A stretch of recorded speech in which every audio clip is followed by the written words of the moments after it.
Hoje é domingo de Ramos. Próximo domingo será o domingo da ressurreição. Portanto, estaremos hoje iniciando a semana chamada Santa, não é? É um calendário importante no cristianismo. Nós, evangélicos, costumamos não dar a mesma atenção que o catolicismo dá. Talvez porque eles é que determinam, né?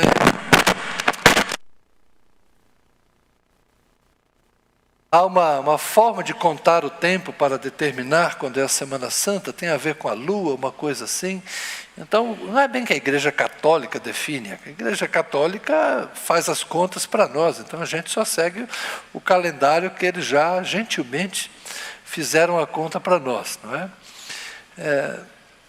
Mas eles têm um rito um pouco mais determinado, a Quaresma. Esses dias eu estive com um homem, disse pescador, né? E pescador e cerveja parece que é uma coisa que anda muito gente. Ele falou, não, pastor, mas eu estou na Quaresma, só estou bebendo cerveja sem álcool, né? Mas vejam o que é o respeito, né? Como é importante isso.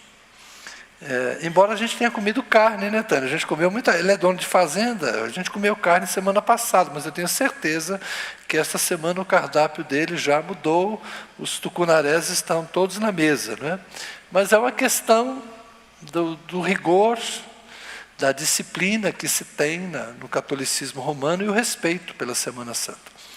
E nós, às vezes, não fazemos muita questão de considerar este calendário, mas eu gostaria de remeter a ele.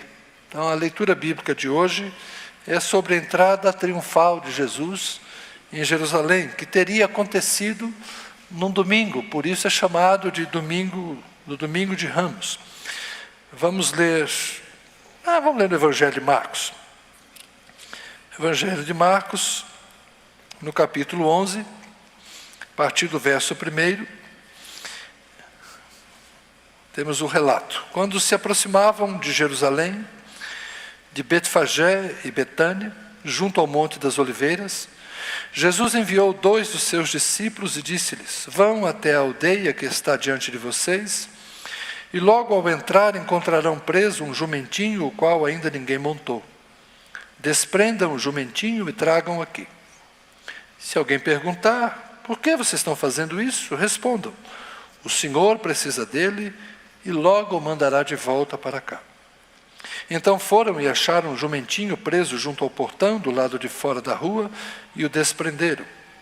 Alguns dos que ali estavam reclamaram, o que estão fazendo, soltando o jumentinho? Eles, porém, responderam conforme as instruções de Jesus. Então, os deixaram ir. Levaram o jumentinho a Jesus, puseram as suas capas sobre o animal, e Jesus montou nele. Muitos estenderam as suas capas no caminho, e outros espalharam ramos que tinham cortado nos campos. Tanto os que iam adiante dele, como os que o seguiam, proclamavam, Hosana, bendito o que vem em nome do Senhor. Bendito o reino que vem, o reino de Davi, nosso pai. Hosana nas maiores alturas. E Jesus entrou em Jerusalém, no templo, e tendo observado tudo como já era tarde, saiu para Betânia com os 12. Amém. Isso é o que acontece no domingo de Ramos. Jesus chega em Jerusalém depois de 3 anos de ministério galileu. Nós sabemos pelo Evangelho de João que Jesus já havia estado outras vezes em Jerusalém, mas na narrativa dos sinóticos de Marcos, Mateus e Lucas, há a impressão de que esta é a primeira vez que Jesus vai a Jerusalém. Essa não é a primeira, mas é a última. É a última ida de Jesus a Jerusalém. Ao longo dos seus 3 anos de ministério, ele fez milagres, ele fez sinais, transitou por muitos lugares, principalmente no norte, na Galileia, ocasionalmente circulou nas cercanias de Tiro e Sidom, no que seria hoje o Líbano, andou lá no que seria hoje a Jordânia, circulou. Mas a base de trabalho de Jesus sempre foi a Galileia dos gentios, mas sem negligenciar as oportunidades de ir a Jerusalém e dar testemunho do Evangelho. Mas Jerusalém representa exatamente aquilo que Jesus veio reformar, aquilo que Jesus veio modificar, aquilo que Jesus veio transformar. A religião de Jerusalém era uma religião que estava já distante dos propósitos de Deus. Então, a entrada de Jesus em Jerusalém, aclamado pela multidão de galileus, gente que vinha da mesma região que ele, para o mesmo destino que ele, na mesma festa que ele pretendia também participar, essa multidão, portanto, estava indo na mesma direção, esta multidão aclamou Jesus. Tem gente que confunde a multidão da sexta-feira, ou da quinta para sexta, que pede a morte de Jesus, confunde com essa multidão de galileus. Não. Uma pequena parcela da população de Jerusalém pediu a morte de Jesus. Os líderes do templo, a turma da elite de lá. A multidão de galileus tinha esperança de que Jesus fizesse algo novo. Por isso a exclamação, Hosana, bendito o que vem em nome do Senhor, é uma evocação, inclusive, do profeta Isaías, uma declaração que Jesus já havia dito, um dia vocês vão falar isso. Vocês não me verão até que proclamem, bendito o que vem em nome do Senhor. A expressão Hosana tem a ver com um pedido de salvação. Alguém que pede salvação, alguém que pede redenção, alguém que pede libertação, alguém que pede para que a sua vida seja modificada. Os galileus estão cansados.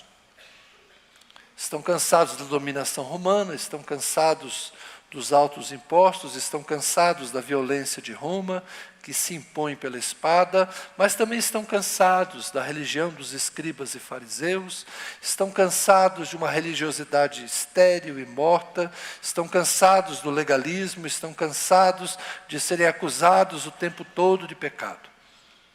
É gente que está cansada. É gente que está cansada. E que pede algo novo.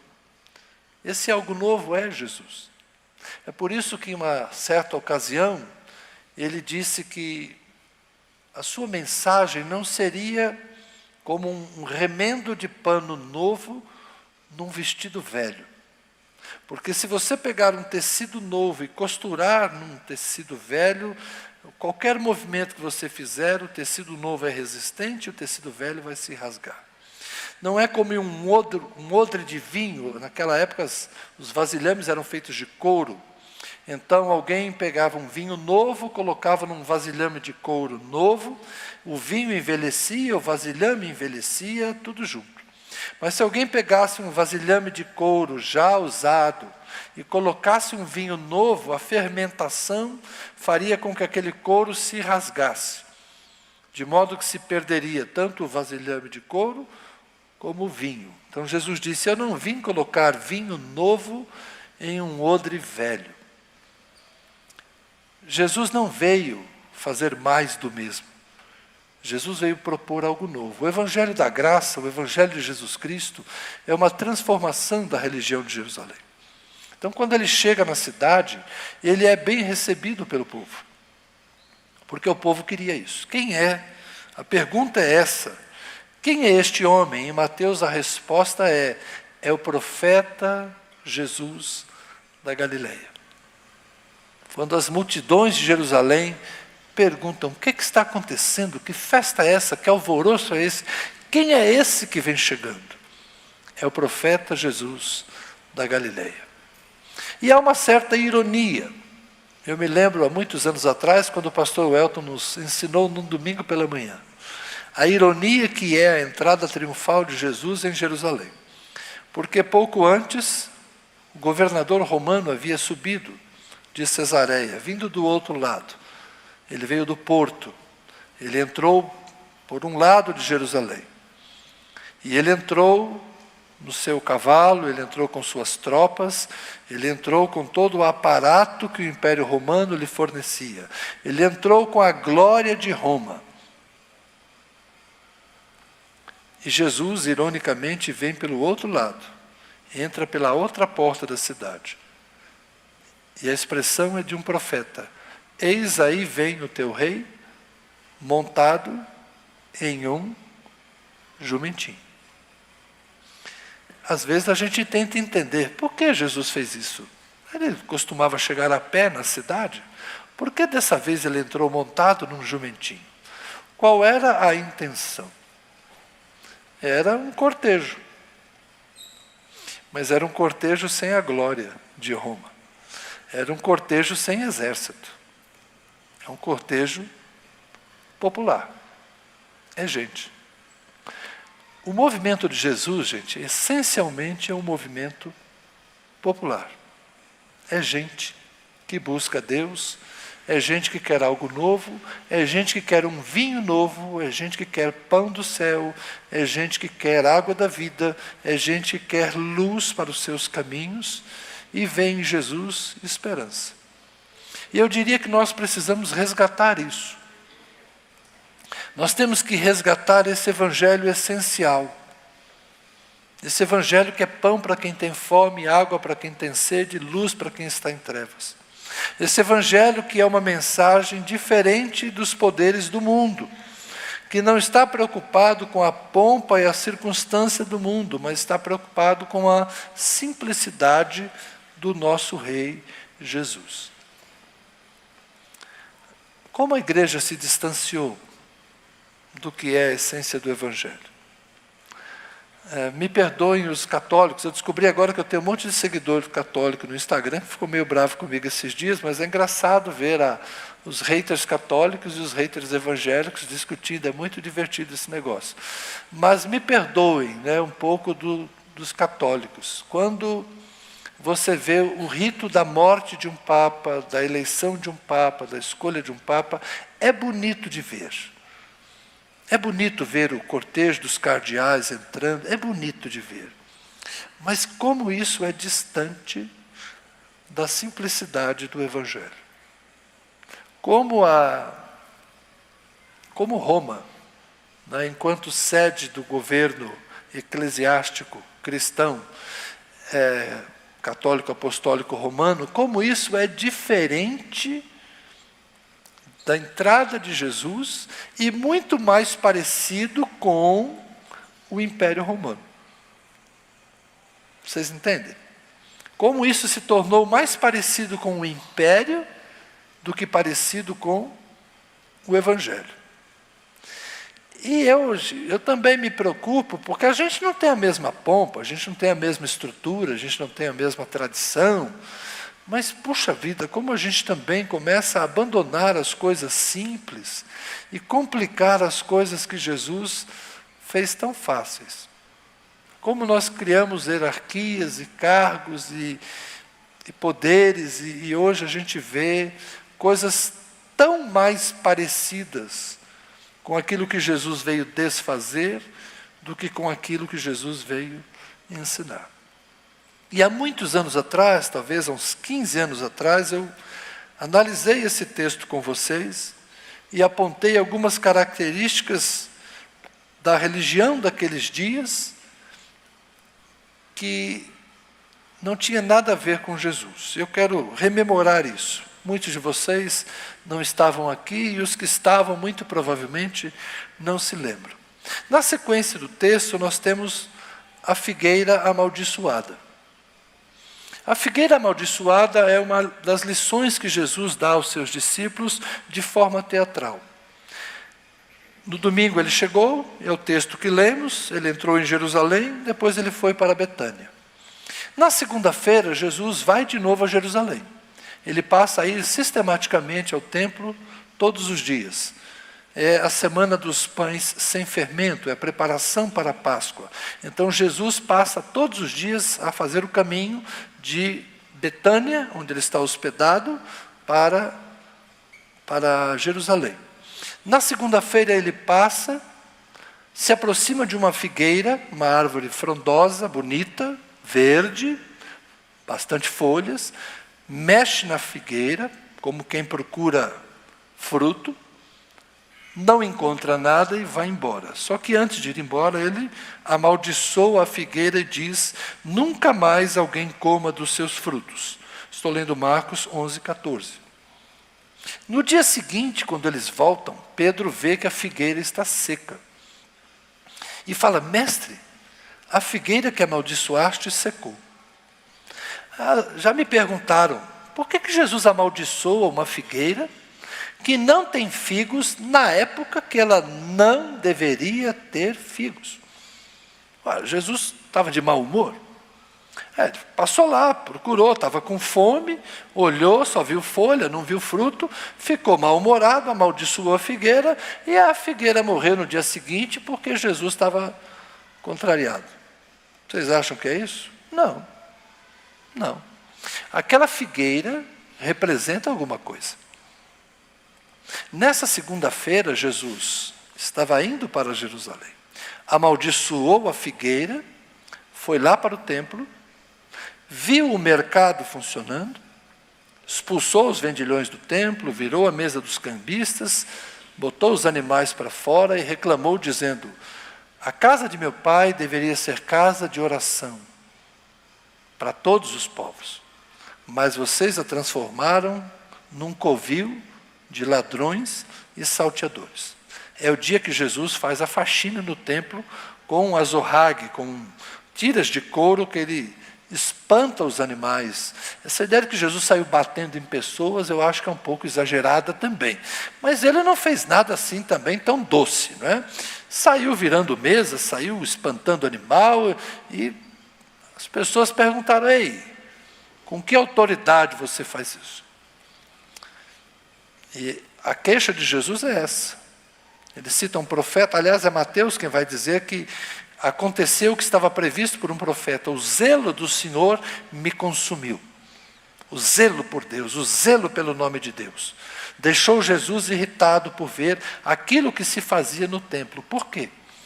Porque o pátio dos gentios, o lugar onde os gentios poderiam orar, era onde funcionava o mercado. Aí Jesus se queixar: minha casa, ou a casa de meu pai, que deveria ser casa de oração para todos os povos, virou um mercado. Porque o único lugar em que um não-judeu poderia orar era o lugar onde os animais eram vendidos, onde os cambistas faziam negócio. Enfim, Jesus criticou o negócio da religião. E no dia seguinte, quando a figueira está seca, essa é a metáfora. O templo que Jesus foi lá olhar, procurando frutos. Encontrou frutos? Não, só tinha o quê? Como a figueira, folhas, só aparência. Assim como a figueira que não produzia frutos, não produziria mais frutos, da mesma forma aquele templo seria destruído. É por isso que nessa mesma semana, Jesus vai deixar escapar para os discípulos. Estão vendo que bonito? Não vai ficar pedra sobre pedra que não seja derrubada. Então a figueira que foi amaldiçoada representa o templo. Jesus não estava de mau humor. Jesus estava dando uma lição para os discípulos. Assim como essa figueira secou de um dia para o outro, assim esse templo será destruído. Por quê? Porque não apresenta frutos, só tem aparência. O que Jesus encontrou no templo? Eu quero usar 3 diálogos para demonstrar quem orbitava aquela religião. O primeiro grupo aparece em 11:27 de Marcos, quando Jesus entra em Jerusalém, depois da figueira seca, portanto, já na terça-feira. Regressaram para Jerusalém, enquanto Jesus andava pelo templo, os principais sacerdotes, os escribas e os anciãos vieram ao seu encontro e lhe perguntaram: com que autoridade você faz estas coisas? Ou quem lhe deu esta autoridade para fazer isso? Expulsar os vendilhões, essas coisas todas. O primeiro grupo que orbitava Jerusalém eram as autoridades do templo, os principais sacerdotes, os escribas e os anciãos de Jerusalém. Era a elite sacerdotal de Jerusalém. Questionaram por que Jesus fazia isso, com ordem de quem fazia isso. Esse é o grupo que vivia da religião. Assim como naqueles dias, alguns transformaram a religião em negócio, hoje não é diferente. Hoje não é diferente. uma das coisas que incomoda muita gente, uma das coisas que faz com que muitos hoje estejam desanimados do ambiente religioso, é perceber que muitos transformaram religião em comércio. Só a igreja evangélica? Não. Toda religião vira comércio. Eu diria que até monge budista vive de turista.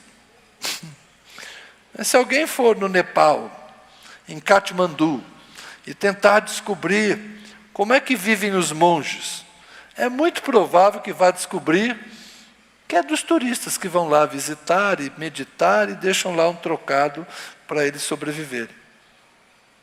E nem sei se todo monge budista é de fato monge, não é?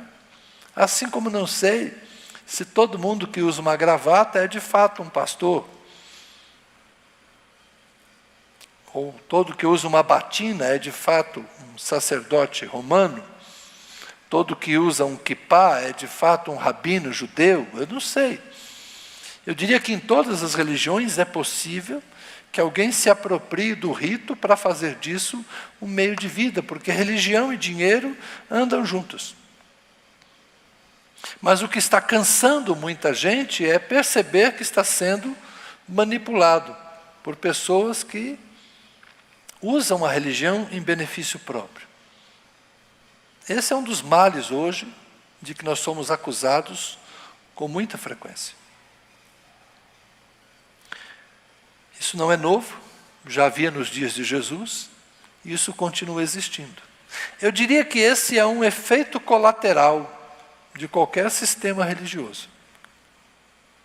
E é por isso que nem tudo que se faz em nome de Deus, de fato tem a chancela de Deus. Mas por que então Deus não faz como Jesus fez aí com a figueira? Por que Deus não faz como aquele templo que ele permitiu que os romanos destruíssem e nunca mais se levantou? Aquele sistema religioso nunca mais se levantou? Por que Deus não faz a mesma coisa hoje? Eu não sei, eu não sou advogado de Deus. Eu só vou dizer uma coisa para vocês: nenhum sistema vai durar para sempre. Ninguém vai viver indefinidamente de um negócio chamado religioso. Todos os homens vão passar, todos os homens um dia vão morrer, e todos os sistemas, de alguma forma, vão implodir. O Evangelho não precisa destas coisas para sobreviver, e isso não é a essência do Evangelho. Então, o negócio religioso pode ser uma das manifestações, até mesmo, da religião. Mas o negócio religioso não tem a essência do Evangelho. Jesus não pactuou com aqueles que haviam transformado a religião do templo no seu negócio, no seu meio de vida. Jesus se opôs a eles.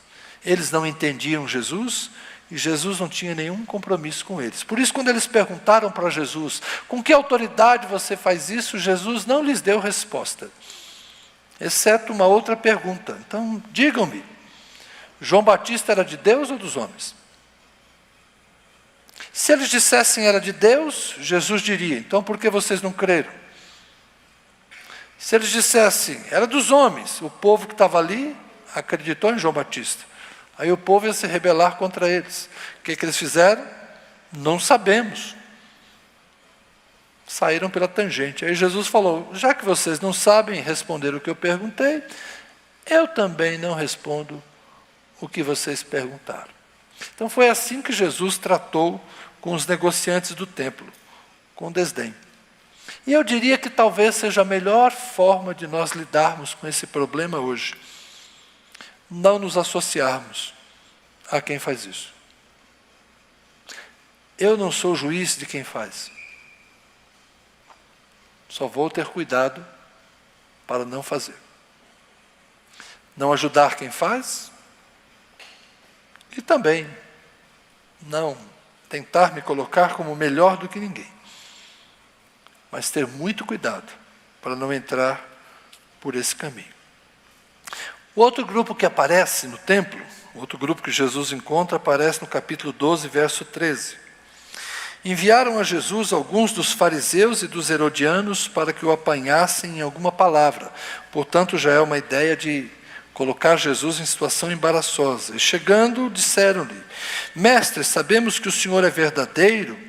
Bajuladores, olha, sabemos que o Senhor é verdadeiro e não se importa com a opinião dos outros, porque não olha para a aparência das pessoas, mas segundo a verdade, ensina o caminho de Deus.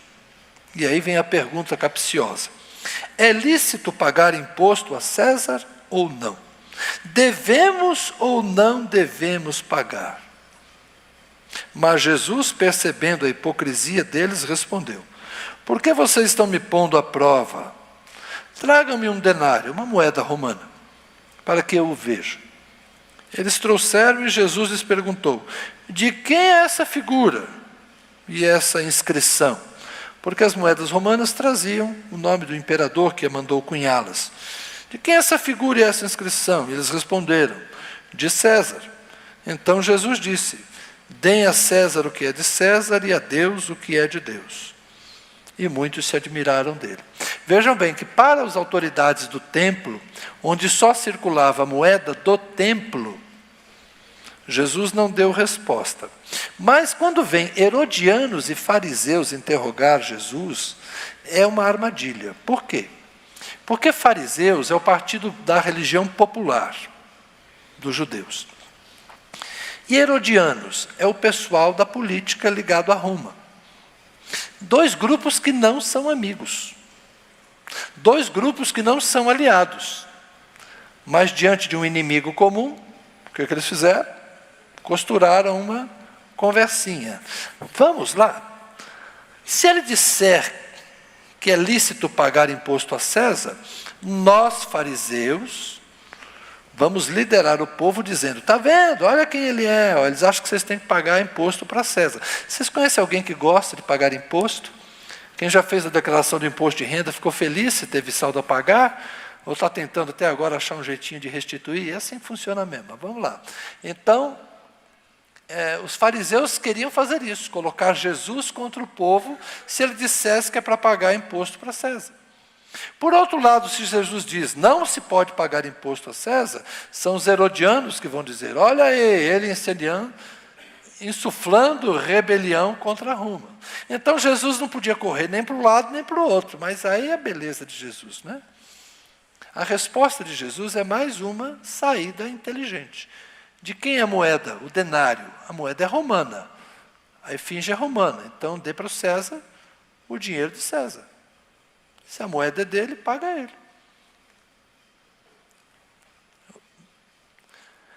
Essa forma de lidar com herodianos e fariseus é inteligente. E hoje a gente lida com grupos parecidos. Irmão, se tem uma coisa que vem me causando ainda profunda tristeza, é ver como a política tem feito mal no ambiente evangélico.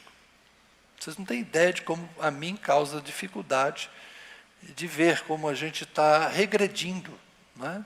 Nós batistas que sempre defendemos liberdade de consciência, separação de igreja e do Estado, a gente vê, de certa forma, a política entrando nos púlpitos, as campanhas políticas sendo tão fervorosamente professadas, profecias, não é? Quanta gente profetizou que esse ou aquele. Puxa vida, como a gente viu cenas que hoje a gente lamenta, né? A gente lamenta. Mas naquela época já havia no templo os que se aproximavam da vida religiosa com os interesses políticos. Tanto os que queriam os movimentos populares, como os fariseus, como os que queriam o interesse da coroa, o interesse do poder, que é o interesse de Roma. Nós estamos vivendo isso de novo. Esses frutos não interessam ao reino de Deus. Essa figueira, gente, só tem folha. Isso é folha. Isso não alimenta nada. A gente não pode embarcar nesse tipo de comportamento. Trazermos a política para dentro da igreja, transformarmos as bandeiras do Evangelho em ideologias. Nós não podemos ser alheios à nossa vida como cidadãos. A participação democrática é válida, lúcida e necessária. Mas a gente tem que ter cuidado para traçar um limite saudável para a religião e para a política. A gente precisa disso. Se nos dias de Jesus isso era difícil, hoje ficou mais ainda. E eu quero pedir a vocês, no domingo de Ramos, na semana chamada Santa, que a gente se lembre que tentaram colocar Jesus numa situação complexa para dizer como deveria ser a relação com o Império Romano. E Jesus não deu resposta. Dai a César o que é de César, dai a Deus o que é de Deus. É a mesma forma de dizer, são dois sistemas, saiba lidar com os dois. Então, religião, fé, Bíblia, Evangelho, tem envolvimentos no mundo real, no mundo concreto, no mundo democrático, no espaço público? Tem. Mas a forma da gente lidar com isso tem que ser feita com sabedoria. Nós temos que traçar limites claros para não transigirmos com o Evangelho. A nossa prioridade é o Evangelho de Jesus Cristo. César é César, Deus é Deus. Nossa devoção é a Deus. Nossa devoção é a Jesus. Nossa lealdade, nossa fidelidade é, acima de tudo, a Jesus. Por quê? Porque nenhum homem é confiável. Salmo 146. Não confiem nem em príncipes, nem em filhos de homens, em quem não há salvação. Por quê? Porque eles morrem. São mortais. Nenhum homem, nenhuma mulher merece nossa devoção incondicional. Nenhum homem, nenhuma mulher merece nossa lealdade incondicional. Por quê? Porque ninguém sabe o que eles fazem com a nossa lealdade. Nos espaços de poder, nos meandros, nos porões dos palácios. Ninguém sabe o que acontece nas reuniões estranhas, públicas ou não públicas. Ninguém sabe. Então, não aliene sua consciência a quem quer que seja. Seja uma pessoa livre. Respeite, considere, faça suas escolhas, mas sempre tenha uma zona de segurança, um pezinho atrás, porque, afinal de contas, a gente vive em Brasília. A gente sabe como é que as coisas funcionam nos palácios daqui. Então, Jesus teve que lidar com escribas e fariseus, com sacerdotes e com herodianos. Muito cuidado, principalmente com os herodianos, aqueles que querem cooptar a nossa lealdade, mas eu acho muito perigoso a gente se aliançar com esse tipo de pessoa. Bom, mas tem um outro grupo, né?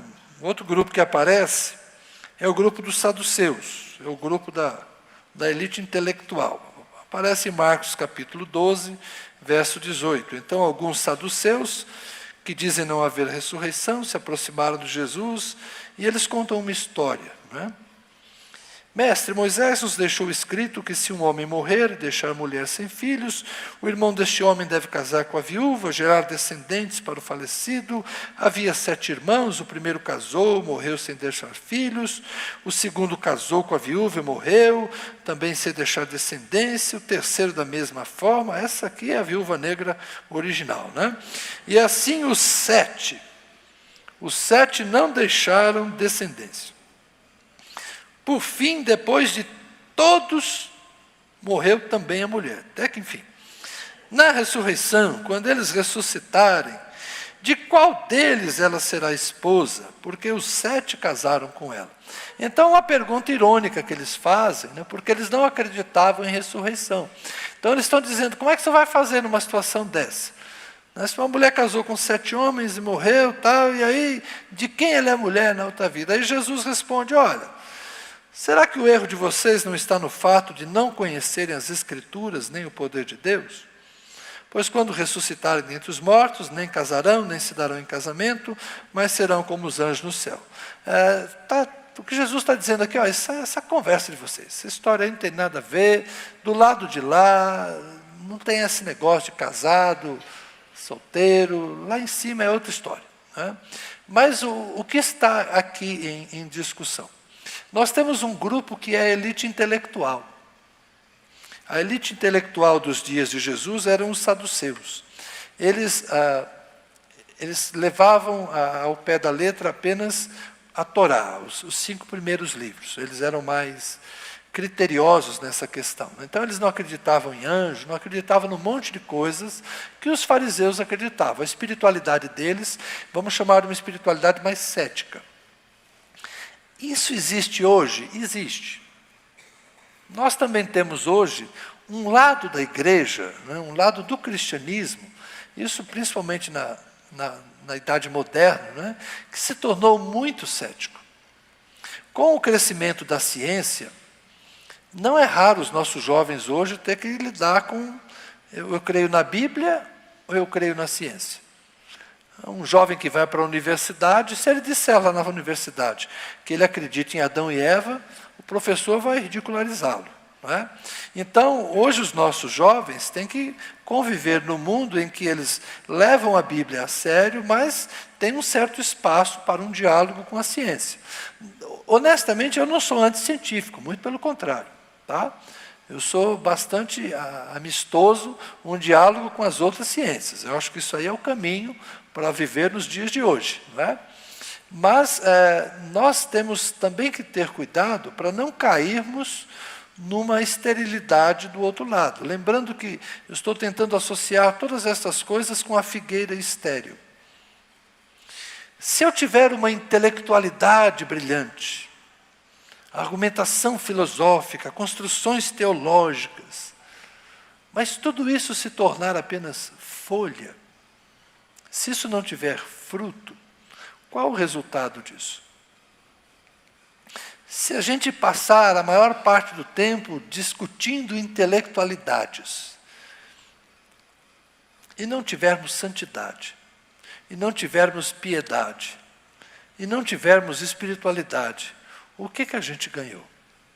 A gente tem que ter cuidado para não transformarmos o Evangelho também num conjunto de crenças que são defensáveis racionalmente, mas se tornam apenas conhecimento intelectual, sem amor, sem paixão, sem temor, sem fervor. Então, ao mesmo tempo que a gente tem que ter cuidado com o extremo do pessoal que faz festa e não entende o que está acontecendo, a gente tem que ter cuidado com aquele outro pessoal que quer entender tudo, mas não sente nada. Então, termos cuidado, porque na época de Jesus havia sim uma elite intelectual, mas que estava perdendo a fé. Nós temos que encontrar respostas para os nossos dias. Os nossos desafios não são tão diferentes dos desafios dos dias de Jesus. E como Jesus driblou o sistema que se opunha a ele? Jesus morreu na cruz. Jesus venceu o sistema não pela violência. Jesus venceu o sistema não pela argumentação. Jesus venceu o sistema não tentando destruir o Império Romano, liderando, não. Jesus voluntariamente se ofereceu como sacrifício vivo pelos nossos pecados. Aquele sistema corrupto, inútil, precisava morrer, mas as pessoas podiam ser salvas. E eu creio que essa é a solução para nós. Nós devemos nos preocupar mais com as pessoas do que tentar salvar os sistemas. Vamos tentar salvar o sistema teológico. Deixa a teologia ser discutida nas academias. Vamos tentar salvar o sistema político. Será que é possível redimir o sistema político? Vamos tentar salvar as estruturas da tradição religiosa. Será que é possível salvar essa tradição moribunda?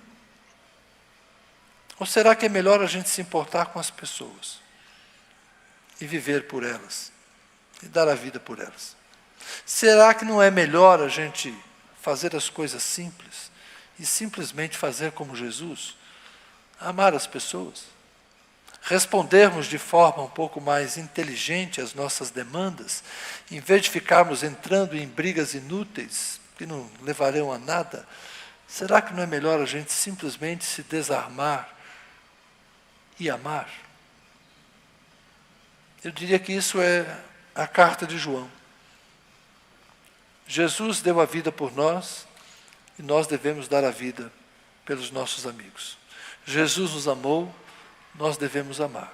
Eu gostaria muito, irmãos, que nós fôssemos mais amorosos e menos belicosos. Que nós fôssemos mais amorosos e discutíssemos menos por coisas que honestamente não trazem fruto nenhum e vão morrer por si mesmas. Porque tudo vai passar, mas Jesus permanecerá o mesmo. Eu espero que um dia a gente entenda quais são as nossas causas, quais são as bandeiras que merecem ser levantadas em nome do Evangelho. Se as nossas causas forem justas, Deus estará conosco. Se as nossas causas forem egoístas, Deus pacientemente esperará que a gente se converta e aprenda. Vamos orar?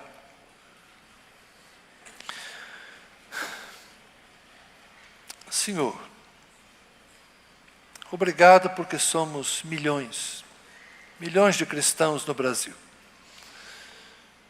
Cristãos evangélicos, cristãos católicos, cristãos sem igreja. Somos milhões de pessoas que professam o nome de Jesus. Nós não estamos sozinhos, Senhor. Obrigado pela diversidade. Obrigado pelas divergências que há entre nós também. Porque elas nos permitem aprender a tolerância, aprender a compreensão, aprender o respeito, aprender o que é essencial e o que é superficial. Obrigado, Senhor, porque o Evangelho não está à venda. As pessoas talvez transformem a religião em negócio, mas o Evangelho permanece puro. Jesus continua o mesmo. Obrigado porque o dom do Espírito não está sendo comercializado. Não foi nos dias de Simão e não será agora, porque o dom do Espírito é distribuído graciosamente por Jesus Cristo, aquele que batiza com o Espírito Santo. Obrigado, Senhor, porque não nos dás tanto poder quanto gostaríamos de ter. Obrigado pelos nãos que o Senhor nos dá. Obrigado, Senhor, pela contenção, pela retenção. Obrigado pela provisão moderada, Senhor. A forma como administras o nosso ego, a nossa vaidade, o nosso egoísmo até mesmo, Senhor, a nossa carnalidade. Como o Senhor nos permite, ó Deus, aprendermos com o tempo e nos tornarmos pessoas mais maleáveis. O Senhor não desiste de nós, mas vai nos convertendo, vai nos aperfeiçoando, vai nos modelando. Muito obrigado, Senhor, porque pacientemente o Senhor nos sustenta como igreja do Deus vivo.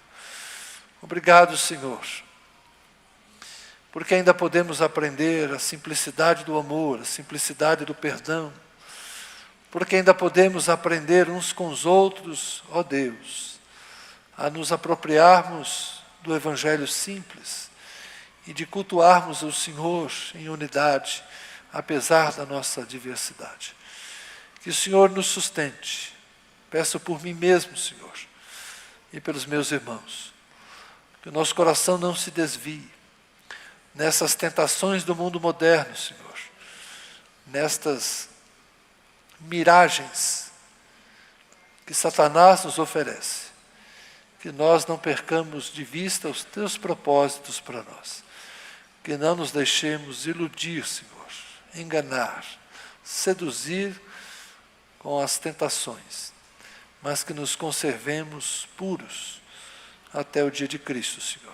Sem orgulho, sem arrogância de nos acharmos superiores aos outros, mas lutando para sermos simples como as pombas, puros como as crianças, para a glória do Senhor.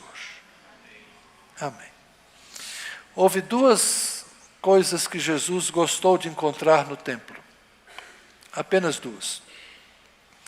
As crianças que o louvavam e queriam que ele repreendesse, ele disse: deixem-nos louvar, porque da boca dos pequeninos sai o verdadeiro louvor. E a outra coisa que Jesus gostou de ver no templo, uma viúva pobre, que deu 2 pequenas moedas, mas deu tudo o que tinha. É interessante, não é? Os sacerdotes não causaram nenhum impacto em Jesus, mas uma viúva pobre, sim. Talvez o que encante a Deus seja muito diferente do que encanta os homens.